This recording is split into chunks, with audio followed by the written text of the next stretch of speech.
Alright, so prepare for this low quality kind of lazy video today, but I just want to talk about the Bad Batch. Today I just want to sit here and talk about the Bad Batch and kind of go over season 1, because I kind of did this at the end of my episode 16 review, the finale of season 1, and I kind of gave my thoughts on the season, but I kind of want to go through here, look at the episode titles and just go through each episode here and just kind of talk about my thoughts overall on this season, because I have some very, very mixed opinions on the Bad Batch season 1, and I don't know. I'm interested to see what other people think as well, but season 1 was not as great as I thought it would be, and there's still some amazing things in it that I just wish would have been throughout the whole season. So Bad Batch season 1, it was a very lackluster finale. I think I mentioned this multiple times in my review for episode 16. Very lackluster finale, and it really just doesn't get me too excited for season 2. I'll watch it, obviously. I am,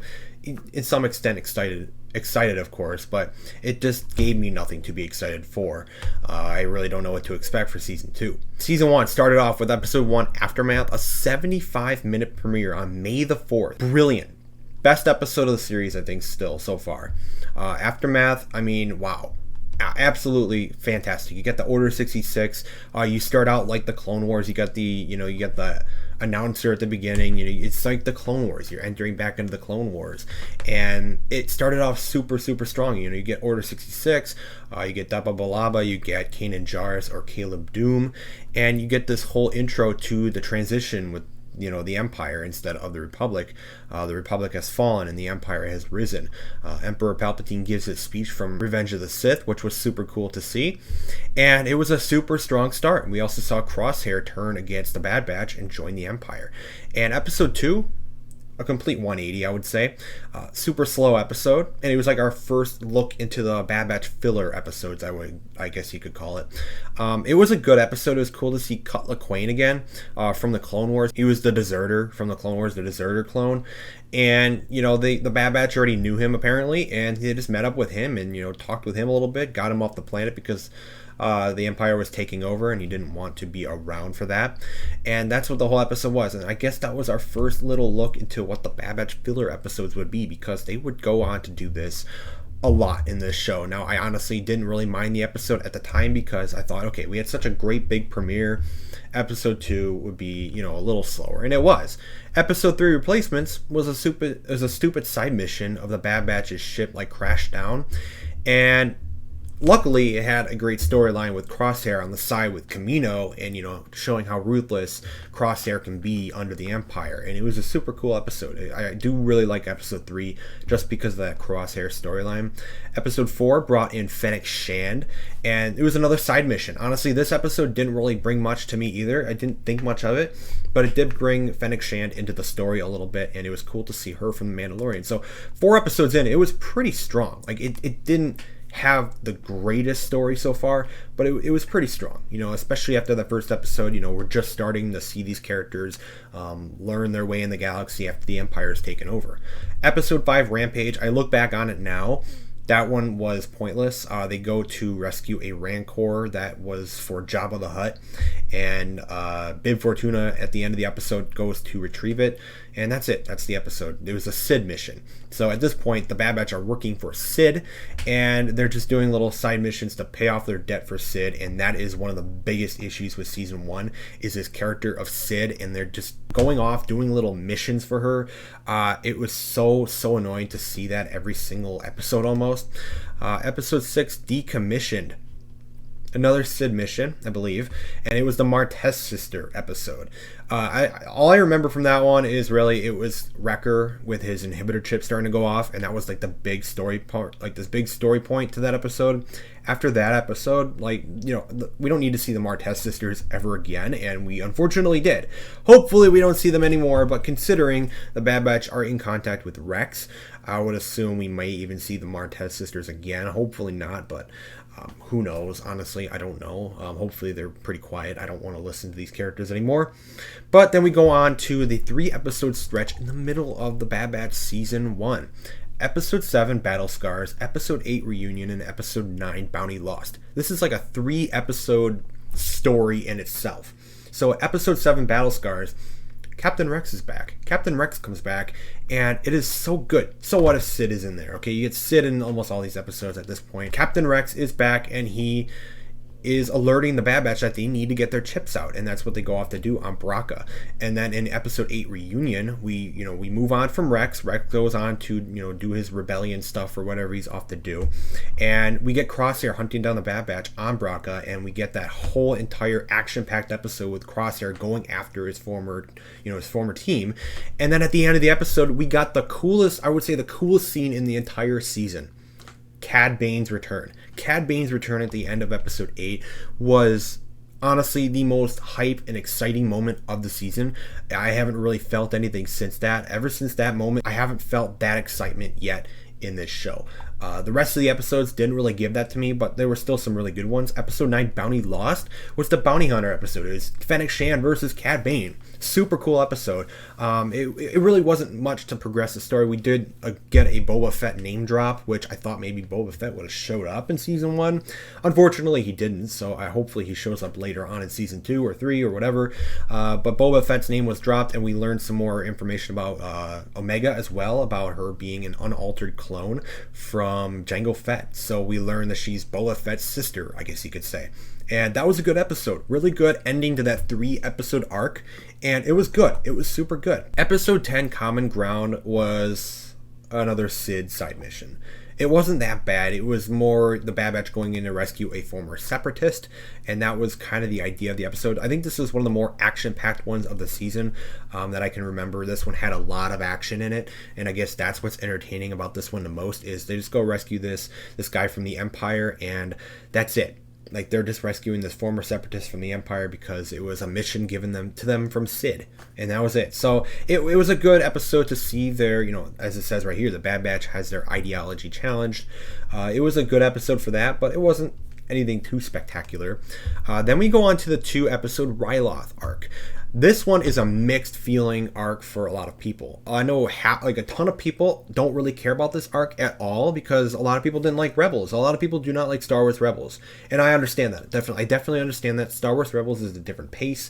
It's a different story. And if you don't like that story, then you're probably just not going to like it. But this one was a full-on, pretty much Rebels prequel episode or arc. And it hardly had the Bad Batch in episode 11, Devil's Deal. It was mostly about Hera Syndulla from Star Wars Rebels and her family and dealing with the Empire. So we still saw Crosshair, we still saw Rampart, but we hardly saw the Bad Batch. They were in it for like a scene, and that was it. Episode 12, Rescue on Ryloth, brought in the Bad Batch to help rescue Hera. So this was a Rebels intro, a Rebels prequel arc that you would have there, kind of thrown in the last chunk of episodes for the Bad Batch. It was fine. I really liked the episodes. I really do like them, and I know a lot of people might not like them at all because they just don't care for Rebels.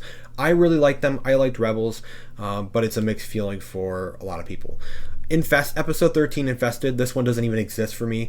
The worst filler one of the entire season. I don't even consider this as part of anything of the Bad Batch. I don't even want to think about that episode. Episode 13, Infested. Literally, if you haven't watched this season yet, if you haven't watched this show yet, just go from episode 12 to 14 and you'll be good. Maybe there'll be some tie-ins with this storyline later, but right now, there's no point. There's really no point to watch that one ever.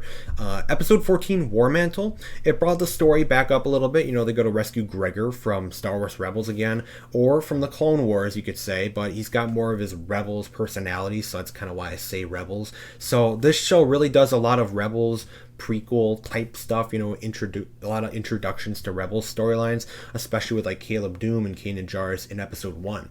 So that's what the Bad Batch really does. It does a lot of early Rebels characters and a lot of early storylines for them, and this one kind of sets up the storyline for Gregor and Rex in Star Wars Rebels with Wolf, and they're starting to set that up in the Bad Batch, which is fine.